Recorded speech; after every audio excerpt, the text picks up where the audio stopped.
On the next Roseanne show, actors Ossie Davis and Ruby Dee celebrate 50 years of marriage. He had told me if I ever left him, he was going to come with me. Then, Hurricane Mitch was the worst natural disaster ever to strike Central America. We've got 85,000 children who are either orphaned or separated from their parents. They're in camps. Find out how you can be a part of the Honduras relief effort.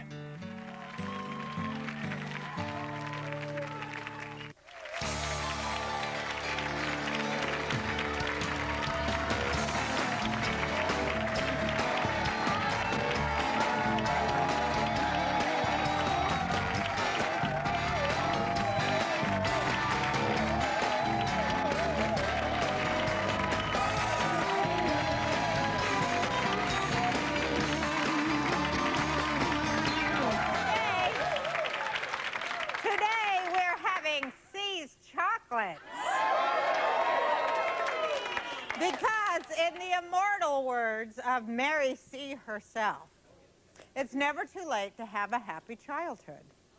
So, I took a bite out of a few of them, but just, here, pass them out, will you? I might have to have another one there. These are good. C's is really, C's is good. Oh, we have such a great show today. Two of the classiest actors ever, Ossie Davis and Ruby Dee, are here.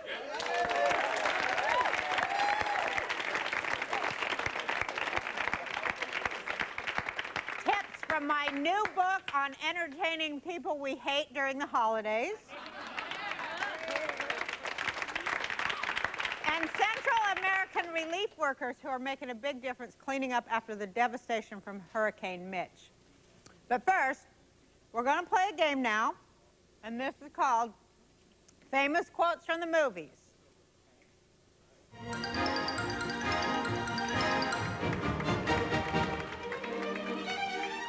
Oh, that's why I had that thing.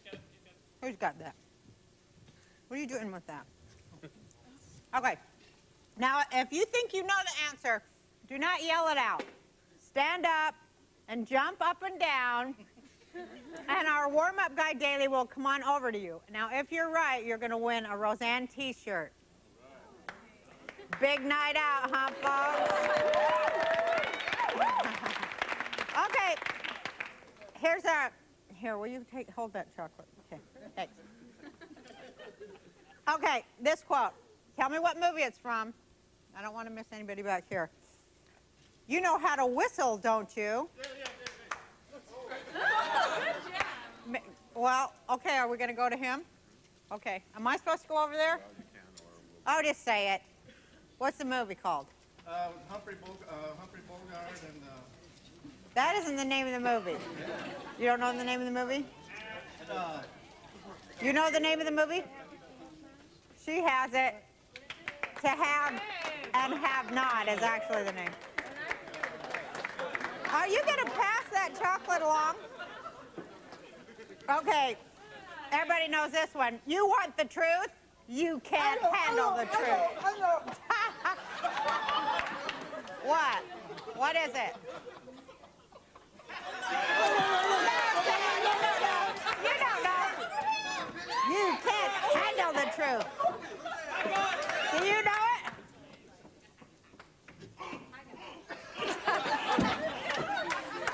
You know it? That's right. If she wins, you don't win. A Few Good Men. Okay, you guys are pretty sorry, I'll tell you that much. Up next, Broadway royalty, Ossie Davis and Ruby Dee.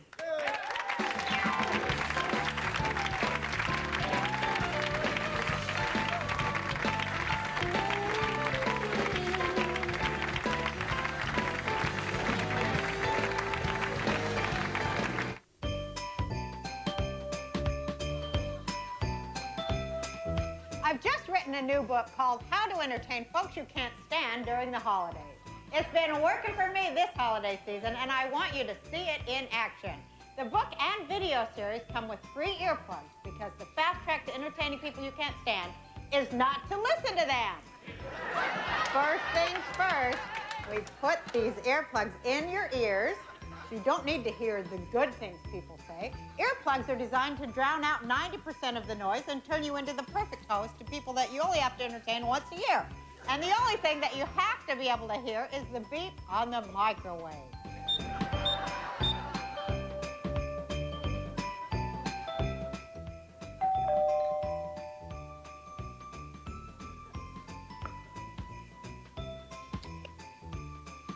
Hi, sweetie. Hi, sis. Here's a little something for you. Oh, thank you. Yeah. Nothing says happy holidays like a drunk relative. How do you handle that? Watch this.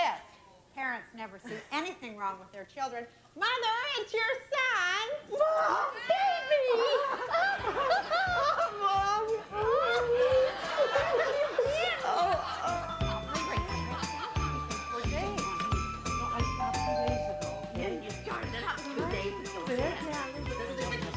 Never mind. It's no wonder how late because the children. Everybody said he's just. Hi. You never call me. I did call you. These two argue constantly. How do you entertain them? They pretty much entertain themselves. You just stay out of the way and watch. Yeah, but look, if you had taken a left on Oakwood, you wouldn't hit that little boy on the Well, bike. if you I written told directions you. down like I told you 13 times, then I wouldn't have to make a left on Oakwood, would I? No, because that's the. They need a better topic. That's a beautiful dress, Lorraine. Don't you like it? Yeah, ask me again what it's paid for. Yeah. You know, he can't stand when I get a compliment. He just hates that. He hates it. Oh, but you don't let me ever say that to me. I'm really sick of it. I called you, Mom. I dialed 411 and you never I went. don't believe you. No, but there doesn't have to be that. Oh, let's see who this is. I was gone, all right. Oh, why, it's my next door neighbor and all 7 of her kids. Hi, Roseanne. Thank you for having us over. Here's a box of crackers and all my 7 kids. Thank you. What do?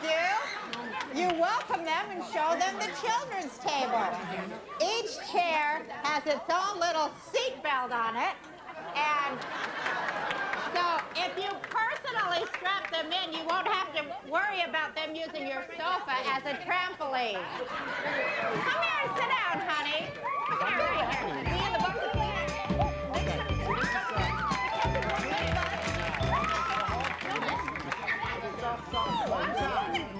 You have a blue spot. You have got a blue spot. One day you say yes. Oh, and Ida!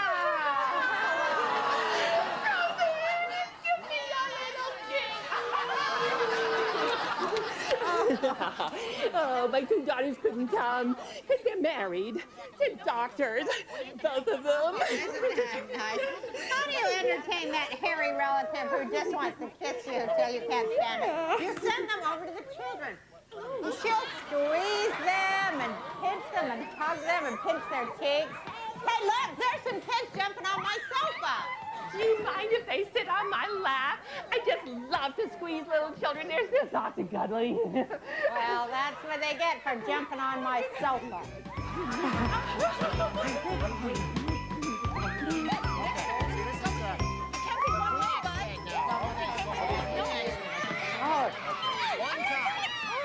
have a blue spot. You have got a blue. Why, look at this.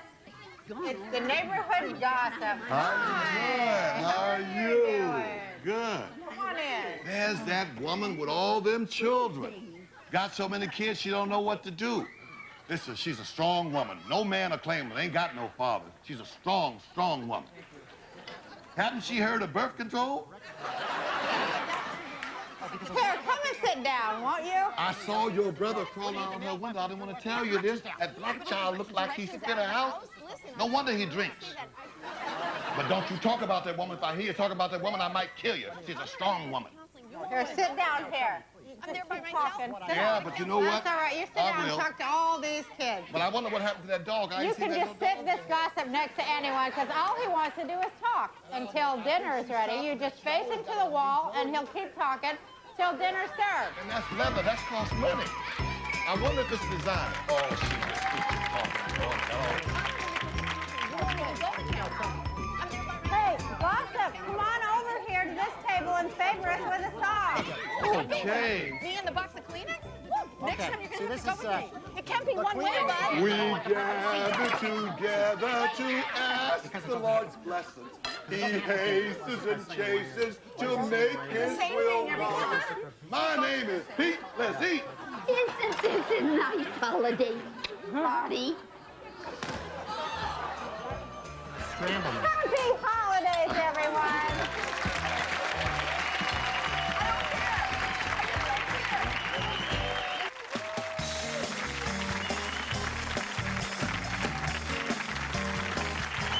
My next guests have entertained Martin Luther King and Malcolm X at their home.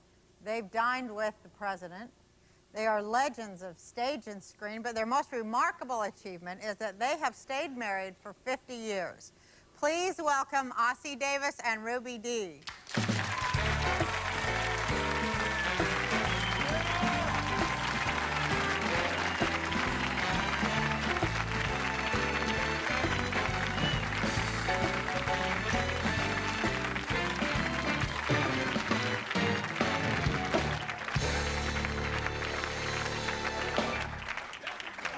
Oh my God. I'm so happy that you're here. We're delighted to be here. Thank you so Yes. much. 50 years, huh? Yes, you Yes. know. Doesn't it look it? I mean, can't you, No, can't you you see the think, marks? Ossie, I make sure that they don't show. She leaves them where they don't. And I think more people than we realize stay married a long time. Yeah, but just we don't get hear to see it about on TV too much, do No, we? no, No, that's we right. don't. You know, our whole audience has a gift for you. We'd like to give to you right now. Will you bring that up? Say congratulations.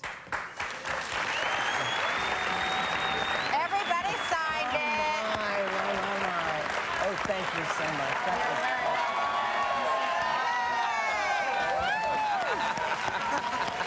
Oh my, thank you. Yeah, This is thank precious. you. It's just precious. Beautiful. Just precious. Thank you, Thank Claudia. you, thank Thank you you. very much. Oh, Ossie. We don't get to hear that every day. Oh my. Wish we'd go home. I'd take some home with me. You I'm can gonna take them home. I'm gonna deflate one and take one for a sample. Put it in my scrapbook. Go for it, yes. This is your Yes. book, In This Life Together. In this life together. That's amazing. How did you, you know, I first say when I think of you guys being married for so long and those fights that you have when you're married, Oh, yes. it's kind of like, it takes on like a sort of a Shakespearean connotation of the two of you, like, thou willest, you know, because these great actors. But I wonder if you just like, do you get down when you know, do you say all the nasty words and Look. threaten to kick his butt and all that kind of?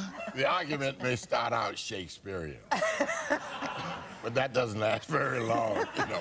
Finally, it's down and dirty, and every man defend himself as best he possibly can. Now, Ossie, you hear him talk like that as if he can put up a real. He really can't even put up a good argument. He's not a fighter. He's a very peaceful soul, but he does something worse than fighting. What does he do? He sulks and pouts and that was in the ignores past, you. Ruby. Oh, no, I've he outgrown does that. He now. ignores? I I hate fight. when they ignore. No, I'm the Yes. fighter too. Yes, me too. I do. But I learned to get over that, you know. That he ignores, you can get over it? You don't try to get even louder to get a reaction? I learned that it wasn't so much ignoring me as he didn't know how to deal with an argument. You know, there's something very good about being able to have a fight. Do you know that? Yes, It right. clears the air. Right. And it's particularly if you can reflect on it, on what that person has said to you, and is it true, and can you deal with it? That's one of the things that has saved us because I would have to say that's got a lot of self-control. If you're at the point where you can like reflect on what they said, that's a lot of control. Well, he does, and I remember years ago when we first got married. Please, I won't. When every time I had a legitimate complaint, he would blame it on the fact that I'm having my period or something like that. You know, I learned better. And I had to say, and these arguments are legitimate, and I think they're wonderful. But I think there's a technique to a good argument, and I think you have to really learn how to put up a good fight. Mm-hmm. Yes, you do. And what's your opinion on that? Well, the best thing for the husband to learn is don't try and get in the last word. Yeah. And more important, how not to win the argument. For the husband? Yeah, for the I think husband. that's true. How not Don't you to think win. that's true? so much depends on diplomacy. Right. You know, and working out interrelationships. You don't fight your wife as if you're Mike Tyson and somebody else for the championship. Right. You want something to change so that the final thing will be better. Right. So, we forget that. Yeah. You fight as if this is the But the end of all. women want to win and need to win. Don't you think that's true? Well, I the think woman so. has to win. Oh, I love you. Yes. Primary, you know why I think this is so? Why? I admit that the world was organized by men, for men, and men, you know, are most comfortable in the world as it is. Right. We accept the fact that the world is there and that we are the kings of it. And, you know, women who want to express themselves and be accepted have to constantly knock on the door of our ego. Right. You know, and we have to learn how to listen when the knock comes and then to hear. So you don't get knocked in the head. Absolutely, because that could happen too. You But know. Rosemary, you Now, know, how did you train him to get to that point? yes, I was just going to say, you don't know how it warms my heart to sit here and hear him say what he just said to you, because that took many years, you know, I can imagine. before he finally realized that it must not take my life and his life to make his life, you know. Right. That we and in exchange for that, he did something for me too. What did he do? Because I didn't have confidence. I came along before women's lib and so forth. Yes. And there were things raging around in my head and my heart that I didn't know how to deal with. I knew something was wrong when I did all the work and he's reading the paper and I'm doing the dishes and doing everything, and he behaves as if he's living in a hotel. I said something was wrong, but I was sensitive because at least he was intelligent enough to begin to listen to me, you know. And so, how did you first put that to him? well, it started off with tears and tantrums and raging and not knowing what's wrong, Right. you know, and Ruby. and living with the contradictions. My mother said, have a career. Right. When women weren't having careers. When I began one, she said, well, you ought to stay home and take care of those children. That's right. So, yeah. I mean, the contradictions. Yeah, we hear so many. There's always the war in your head, But isn't I there? must, the war going The woman on. war in your head. But when he said to me, when he began to teach me also some things about myself and about women in general, that made me appreciate some things about myself, then I knew that it had sunk in all that effort. When we come back, we're going to hear more. Stay tuned.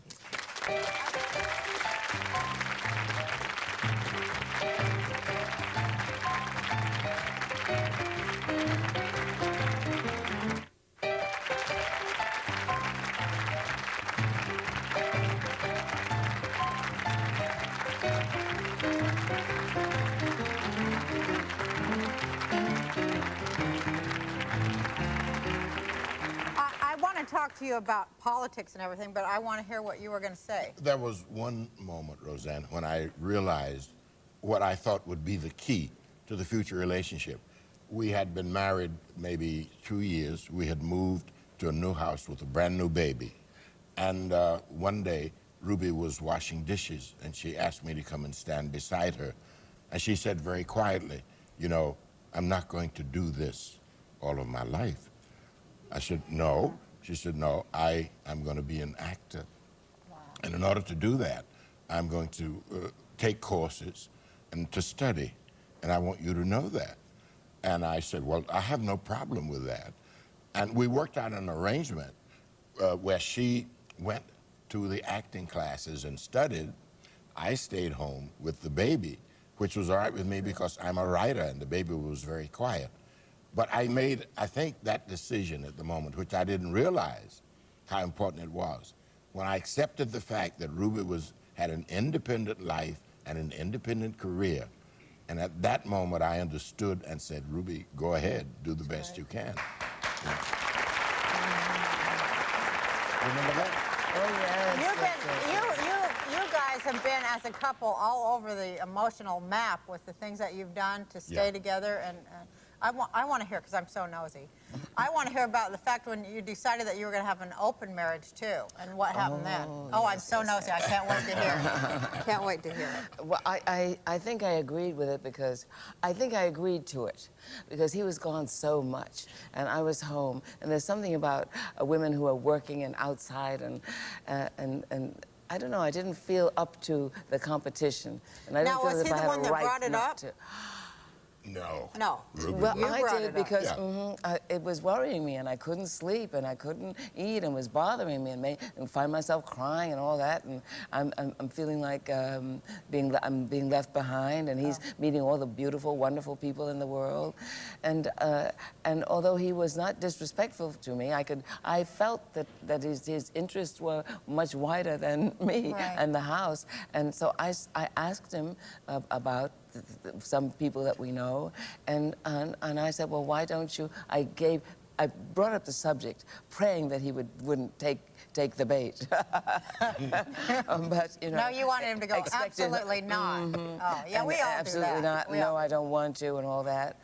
But he said he talked about it, and he talked about people that he was attracted to, and so forth, and I began to weigh things in my head, asking myself some questions.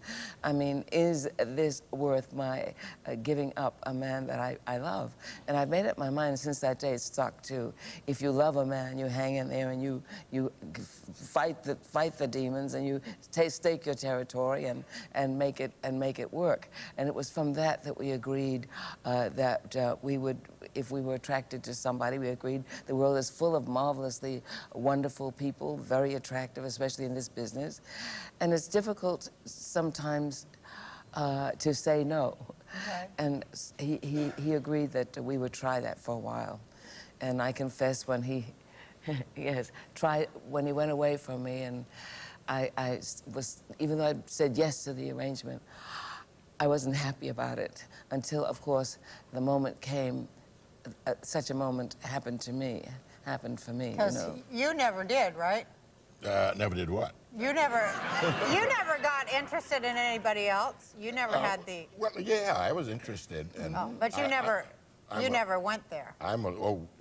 Yeah, I loved women, and I loved the people with whom I was associated, and whatever opportunities there were, I pursued to the full. But let me point out something for both you ladies. This happened at the time when the whole field of human relationships were undergoing rapid changes. A lot of people were doing that. Absolutely, many things were happening in very different ways from the ways that we were brought up. Now would you suggest for any couple to do that? No. This was before AIDS. Right. And before herpes and things like that. But you know, there's another aspect to it, Ossie, that we're not thinking, besides the physical risks. The one thing that I learned from it, and love, love is hard. It is very hard to love. Love is a process. Right. Love is not an accomplished fact, even when you marry. Right. Love is like, it's a day-by-day thing. But I did learn this one thing. One aspect of love is trust and freedom. In order to really have anything or have someone, and he taught me this too in a sense, you've got to let it go. And in the letting go, you come to terms with yourself too, and your own worth. And it's a risky proposition. Right. But I think it makes the marriage stronger. Well, and when the temptations are not dire, he had told me if I ever left him, he was going to come with me. I meant that. Well, you read the letters, parts of the letters that you wrote for each other? Yes, yes. You know, when you say you are a writer, I have to say, and you are a great writer. Thank you. Thank you very much. I was so moved. I told you, Ruby. You should join her. He's been trying to tell me what kind of writer I am. That's a part of the book. Represents letters that we wrote to each other, trying to sum up and summarize what the whole experience meant. Yours moved me so much, and so did yours. You. But it's nice when a man. Well, maybe I should read mine first, Ossie. You think? You want to read yours first? Well, since yours is better. Yes. I think so. You know, and because I've already Yours said isn't this. very moving. But because I said that marriage is a long process that goes on at some level every day for the rest of your life. And you divorce or marry around some issue constantly. And the percentage of days married, you know, determines success. You know, if it's 7 out of 10, you've had a good week, a good 10 days, you know. And we have to learn how to live together. You know, that shouldn't be too tough if you love somebody. But love is hard, you know, love of country, love man to woman, love of God, love of children, love. We have to learn to love. I thought I loved you, Ossie, when we got married, but I see now I was only in the kindergarten of the proposition. To arrive at love is like working on a double doctorate in the subject of life. That's some of it, you know. Great, thank you. That's so great. And this is my response. All right, 50 years of being married, and what have I learned from it all? I say to my fellow husbands, whose eyeballs may be covered with lust, the way to possess all women is to love one woman well. Sex is an errant stroke of God's most choice lightning. Love, on the other hand, is the maker and keeper of our humanity, to be trusted above all other instincts, nurtured, worked at, molded, shaped, then remolded, a garden where we labor against rocks which in time become flowers, one held in common, rose bush, thorns, and all. But marriage is the place which love calls home. That is so beautiful. You both are so incredible. So incredible. Thank you so much for being on my show. We're out of time. We're totally out of time, but we want to talk more. Yes, oh yes. What can we do about it, Eddie? I just hope that I think people need to talk much more about love. We take courses in everything in school. You know, we have compulsory courses, but nothing is compulsory about relationships. We don't even begin to touch the subject. You know, forgive me for this. No, it's beautiful. I'm gonna cry. You know, we don't talk about love and children and family. No, we don't on television. Yes, no, not on television. It's always a bad joke. And you are an inspiration to all. Please come back, and I want to hear political things, and I want to spend a lot more time with you. And I'm sorry we're out of time today. Yes. Thank you for so being. much. Congratulations, 50 years. And this is your book. I'm gonna hold up the book. You're such a beautiful woman and such a great actress.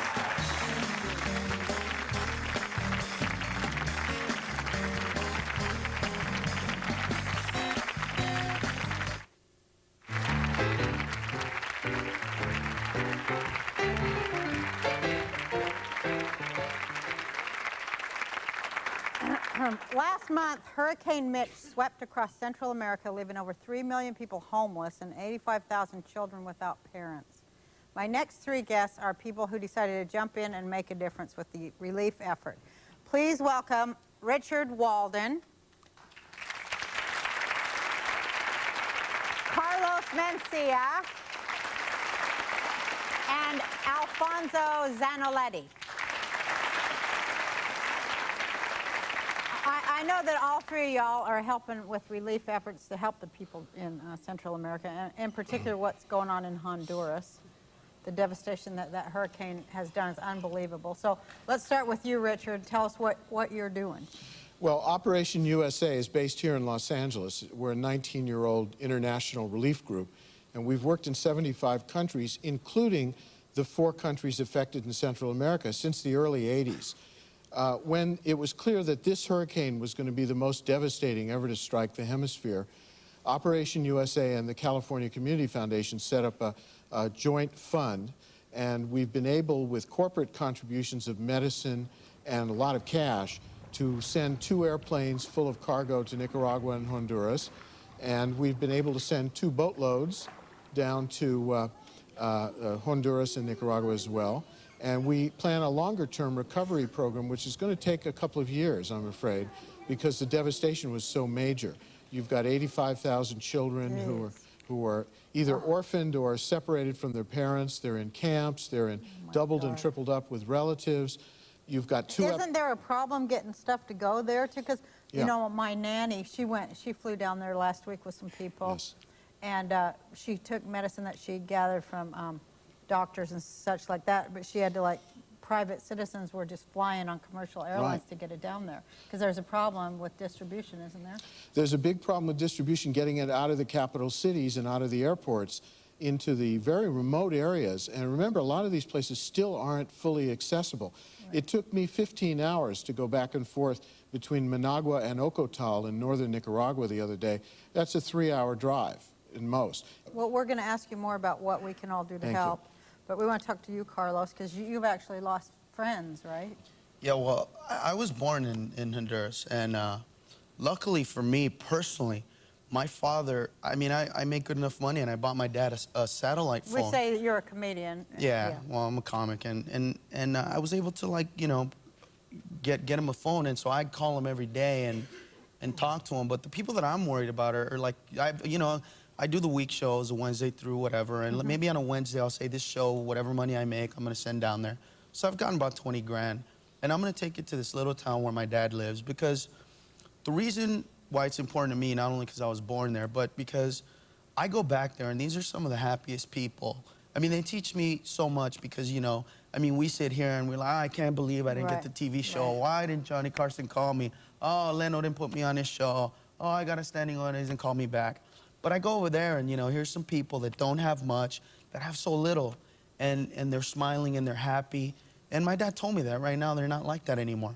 So I'm gonna take this specific money and take it to those people which, like, have given me so much. I heard that you were talking about buying seeds. Well, I gotta buy seed because what happened is they lost all of their crops. And not only that, but they got washed out, you know, their homes, so they don't have seed. So they're gonna need to plant all this seed. So I was thinking of definitely getting them seed, and with the money left over, maybe like getting a tractor for the whole community so they can all share it. You think of the physical devastation of that, but it's really the spiritual devastation that you can't build if you have that. If you don't have the whole. Am I right? Yes, it is. I represent as. I'm sorry. You go. No, I was just going to. I represent Honduran Society, Beneficiary Society, and we also are trying to get some relief fund for the people in Central America. Actually, I am from Honduras. And as soon as we know about the hurricane, we says, okay, we have to do something. So we got some people together, and we says, we got to do something, we have to work. We speak with the consulate people, and we get everything together. We from the coalition for Central America, and we start working. We had an event on the MacArthur Park. So we got almost 8 containers full of medicine, water, and clothes for the people in Central America. The thing is, we have a little problem right now. We can ship those things because there is problem with sealant, distribution. We're going to talk about that more when we come back. We're going to find out what we can do to help because we want to help.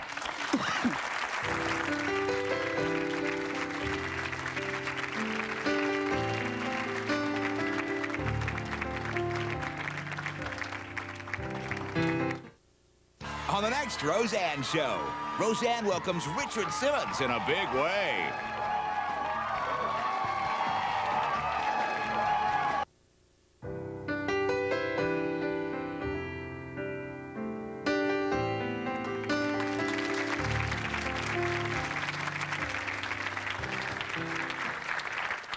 So we finished telling us what you were saying. Yeah, I was saying about that we have almost between 7 and 8 cargo, it's containers full of medicine, clothes, water, and food. But it's very difficult right now because the shipping companies and the airline companies, at the beginning, they was cooperating with everybody. Yeah. But right now they say, if you want to ship something over there, if you want to send something over there, you have to pay like a regular cargo, like everybody pay. Right. So at the beginning they say, I want to help you. And they help a lot, definitely. Right. If I said they didn't, I'm lying. But they help a lot. But there's so much more to do. Today, still a lot of cargo that it has to be shipped over there to Central America. Now this guy, Richard, he is the guy you need to talk to because he knows how to break through all of that stuff. He breaks all the rules. And tell us, what can he do? Well, I want to say first, I started exactly the way these two guys did. I was on the Venice beach with a friend 19 years ago reading about Vietnamese refugees coming out of Vietnam on little boats, going to refugee camps all over Asia.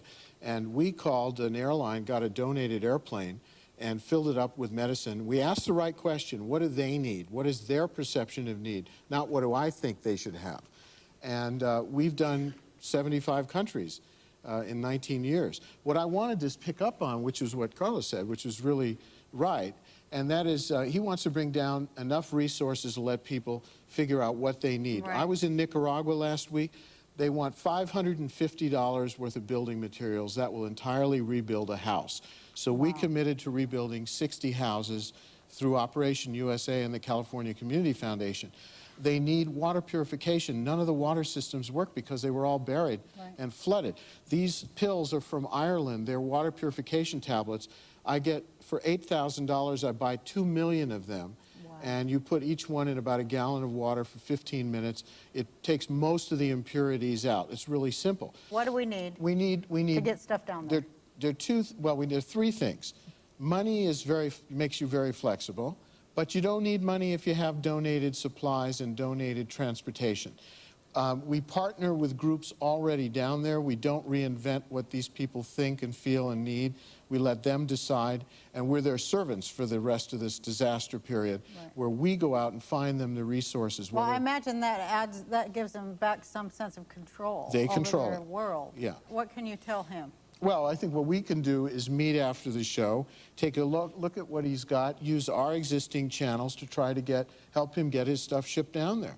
Because I'm assuming, since both of these folks are from Honduras, they have a good sense of the kind of food Hondurans eat.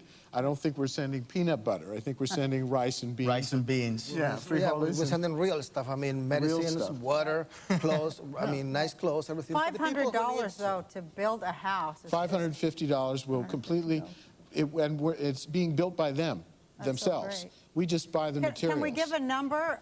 We're going to be showing some numbers that you guys out there in the world can call to help out with money. Operation USA's is 800-678-7255 in Los Angeles. We're also listed in the 213 or 323 area code or the 800 directory. So we encourage people to do it. But we also want you, beyond money, which we all would love to see, is to think about the actual goods, the hammers, the nails, the housing materials, not in small cartons and containers. If you don't have them, if you know somebody who works at a company, have them organize an employee drive. We've had a lot of schools organize drives. We said, don't collect food, medicine, and clothing. Do a garage sale, do something, and buy us something, or give us the money to buy something specific. But you pick it. We'll give you a list. You pick it. You make the emotional connection between what you are turning into aid and what you need to do. You don't let us do it for you. Right. What about Carlos and a tractor? Tractors are needed because the tractors they had were wiped out. The helicopters are gone from Nicaragua. They sold them to Peru. So they had a shortage of helicopters when they had the hurricane down there. The amazing thing about television is that we all know that people really want to help. And the great thing about television is the instant access that we have to places like John Deere that might call us and give us a tractor. And because you got a lot of them laying around there. Deere. And so we'd like to keep, it's the end of the year. They could do a clearance thing via the Roseanne Show. We'd like to be the clearinghouse to really make sure that a lot of people who want to give and a lot of corporations who want to give to help can do it. And we're going to check back. We're going to stay on top of it. And if you're going to go down there, maybe we'll send people down there with you to that would be great. See what we can do. You know what I'll do for the show? I'll take like a camera and I'll record the people, and you'll see how happy they are just to know that somebody cares. Because my parents were orphaned when I was a kid, and they were taken care of, by just people around the village. And here I am making all my dreams come true because people like that were able to care. So I have to give back, you know, to that community and to everybody. So. And we want to help out as much as we can too, because it's just devastating. Thank you all so much for being here. Stick around. We're taking a break.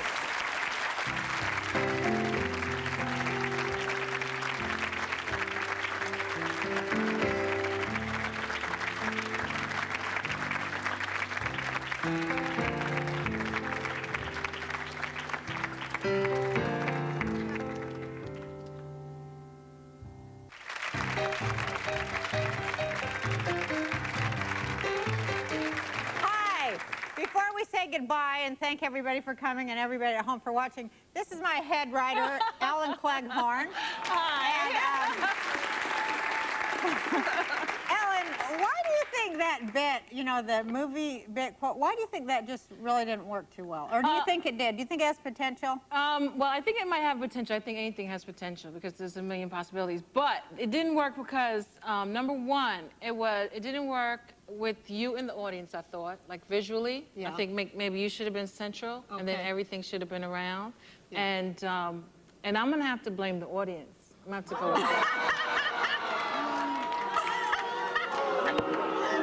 I'm gonna have to go there. Yeah. I'm sorry. I think that's pretty. Yeah. I think that you may be right there. Yeah, and because you know, I'm not gonna. No, because there were some good quotes. You know, they were okay, but and your delivery was excellent, and you know, you were extremely funny, and so like there's just three elements: you, me, and them. So I gotta go with them. Okay, well, thank you for your educated opinion. I appreciate it. Thank everybody today. See you tomorrow.